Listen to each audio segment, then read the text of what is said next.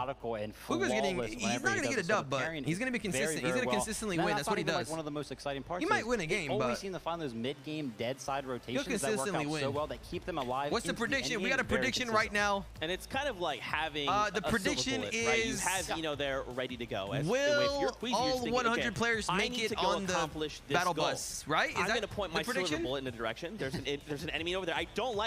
Vino, why don't you just go 1v2 them for us and then bring their loot and ammo back players and build, fail to load into game 1? Ground, okay? I'll see you in 30 I think the answer is no. So that's not a joke. I'm laughing because, you know, 1v2s, right? They seem impossible, especially. And then after that, what should we do for the prediction after that, chat? He just does it so like, what would I do I cannot for the wait prediction? To get to the game. That's right. Guess what? Ladies and gentlemen, Fortnite fans, we're ready. The battle bus is all ready. The players are on board. So let's do this. It's game number 1. Here we go. It is time.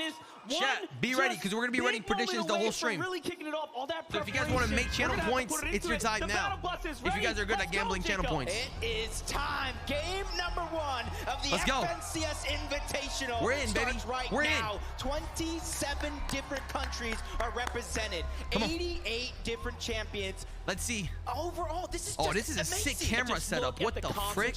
On the players' faces as they was that 100 cameras? Onto this world. Put yourself into Bro, all 100 players definitely made it onto the bus. The pressure as you are jumping off the battle bus here. We already know what's in store for us. It's going to be an incredible amount of action as we know there are so many contested. Oh my God, so many people. Tripper. Okay. One of the biggest ones. Wait, Commandment and Avery have top teddy bear?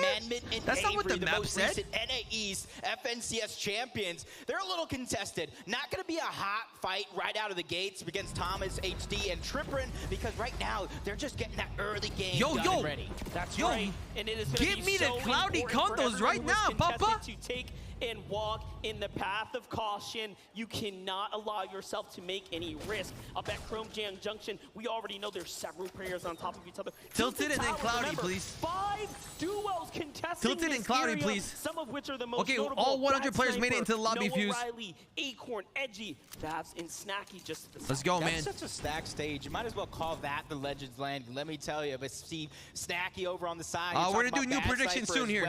But one of our hottest drops. Here we go. EU's biggest names. Cloudy, Kondo, Feet haven't even touched the ground yet, but it does look like it's going to be Malibuka and Murstache on the ground first. Malibuka, of course, representing for Russia. Murstache from Latvia. We got Aqua here and Rezon, our high ground kings. One of the most respected. Wait, this is going to be so hard. Right here. It's going to be Grief Fest, my boy. Okay, so Malibuka and Murstache, they loot this, they get a key, they dip. That's what they do. Look at how they are respecting the area. That's exactly what they do. Making sure they are solidifying. I should have put Malibuka and Murstache in my top 5. They're getting top 5 this tournament, 100%. Yeah, but look at Malibuka. They're getting top 5 this tournament, 100%. a green I messed up. prime, a blue Evo Chrome burst. He's ready to I didn't know how. I haven't been watching any tournaments, chat. Merstash to probably give him the go-ahead, but another Larson and Smite might fight here. over towards Grim Gables. Now, what's crazy about this? I got to sit down with Muzz and Looter. Wait, you lost 50,000 channel points for guessing correctly? Beating Larson and Smite, but you have to put yourself into this kind of position right now. There's pressure all around you. To me, it's looking like Larson and Smite have the advantage right now. Just take a look at the focus right here, right? This little bit of high ground, they have them almost trapped down below. Yeah, and the thing is, right now, Larson is a little bit separated from Smite. That is a little bit towards low ground. You know as well as I do, all it takes is 1 second of separation to kind of do one of these teams in, as Brian and Vico over here towards Reality Tree. Another contested drop. L-Fuse in the chat, bro. See, this is only game number 1. Nobody wants to put it all on the line just yet, but I might as well. I mean, that's crazy. Oh my God, Muzz! Take it down a ton of damage. Muzz needs to reload shot. Oh, he got him! Up, and it looks like they got the first elimination of FNCS. Down goes Larson. First elim in FNCS. Muzz right there with a great. Muzz went crazy right there. Right hand. Right hand. The pressure of the world. Smite in a 1v2, looking nervous. These OCE players, it doesn't look very possible. We all know. There's nothing he can do though, right? He doesn't win this. Oh my God, Looter. Oh my God, Smite's kind of moving. Game sound? Nice. Yeah, Smite right now, he has to figure out a way to just really stay alive, and it looks like Muzz and Looter, they're trying to decide. Let's try to redeem the predictions the correct way, please. There's people gambling their channel points. This is like their livelihoods. Let's try to get this correct, please. And that's the thing, you know as well as I do. Any drop that's what's our next prediction? And you have that early game fight, people don't even want to gamble anymore. Like this, the second zone pull top right. Okay, I like that. To get their surge. Now in the past, at least you make good predictions. At least 1 elim in every single major game. This time, yo, Muzz and Looter are moving crazy though. I like that. I like that. It's about to be a 1-0. How is Smite already out? Not overcommit even whoa, whoa! But let's get to the real battle. Cloudy Condo, Tayson, Chapix taking on this big duo toe-to-toe. It's Merstash and Malabuka, who have a 73%, 78% win ratio when contested. The odds are not looking I thought this wasn't going to go down like this. I thought it wasn't going to go down like this. For the fight. Yeah, Breeze on A, and Aqua, they have that high ground. Just put damage. Get Surge! Sit the top, Surge! They're like eating at a buffet right now when it comes to Storm Surge, but in the feed. And guess what? In the feed, Tayson and Savage is down. On1 and Baka from NA West. They're trying to take control. Wait, Savage is down? But all 3 teams are here, but you got to keep notice while all the action is going down. Oh my God, bro! See Aqua and Reese trying to keep their distance. He's got 12 splashes, 6 minis. They are not just allowing this team to third party them. Reason gets super hurt there, and it looks like the battles in the distance get to conclude. These guys are just different, bro. And now this fight rages on here. Reason all of a sudden who had such an advantageous position. Yo, Aqua's right there. Lands all those shots. The entire teams have turned.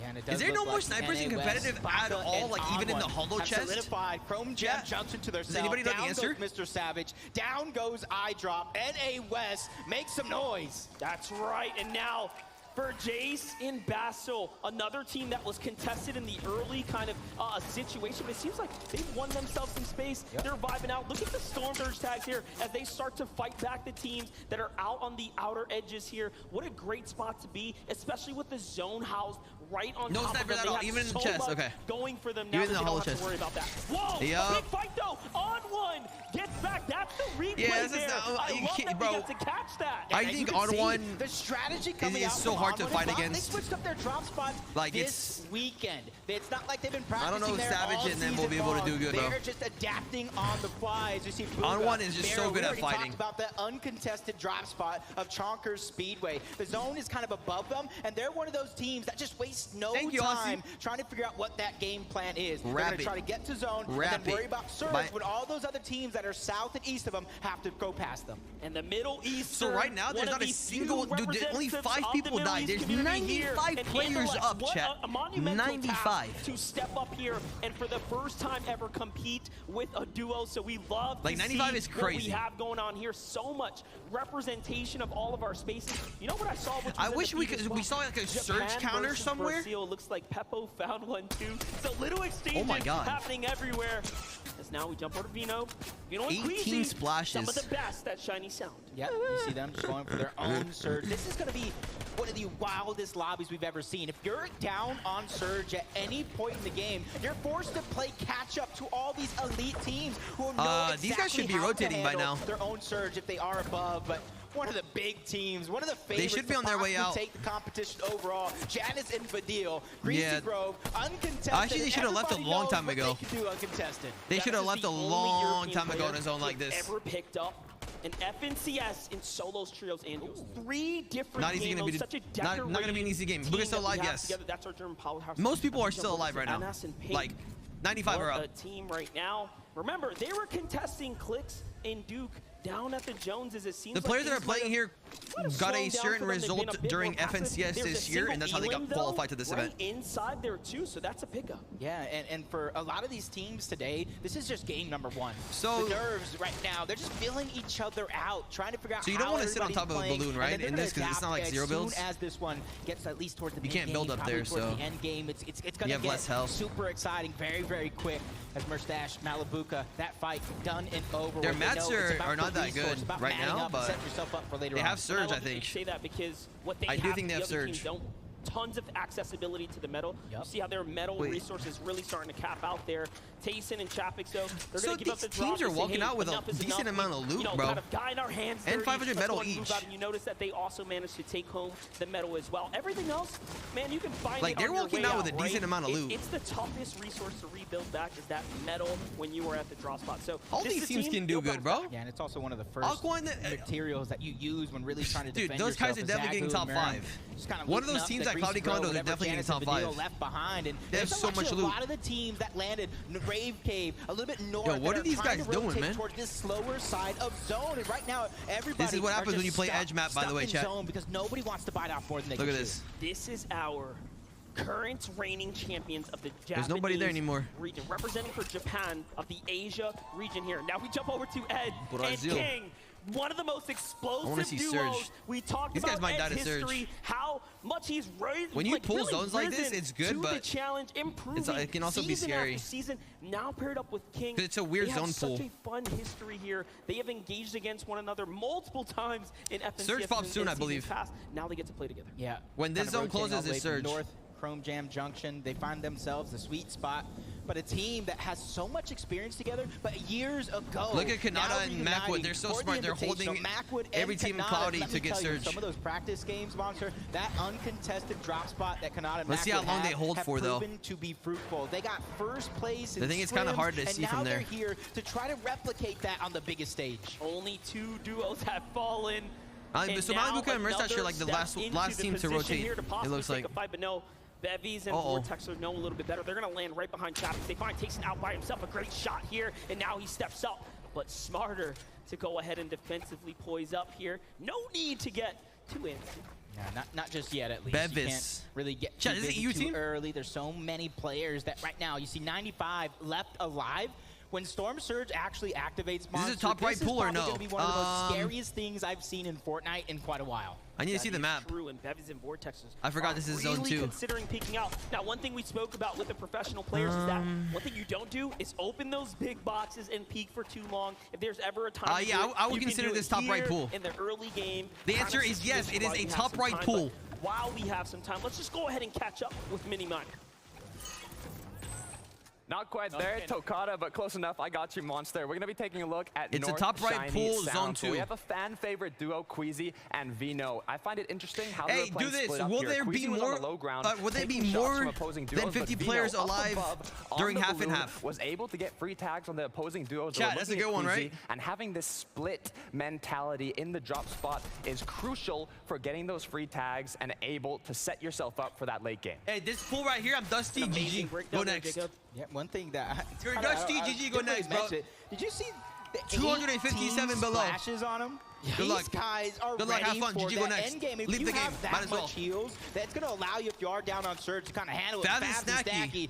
FNCS champions from NA West, hurting on Storm Surge right now, trying to get themselves back up. But it does look like the fight, maybe the dust have settled, and this is the aftermath. Do they have 2 kills? I Fab can't does see have one Snacky's elimination. kill. Oh no, 36 Fab has above 1. the damage threshold. Even though right now Yeah, they have no a loot. little bit of comfortability, They that need a threat is still refresh. looming in the back of their So minds. bad. That's right, and they rolled up. They took down a team there, and now they get to go ahead and reap the rewards. They needed those tags, but that's not going to be enough. There's a little bit more in front of them. A team that's well below the surge right now, our full Middle Eastern duo, Spy and Focus, so you want to just rock the hammer, right? The Evo Chrome is good for builds, but like it's not good for Surge. Below. I had so much time. I wonder if anybody carries the Evo Chrome. He is an incredible, and I mean incredible player, but this is one of those decisions that you have to make now.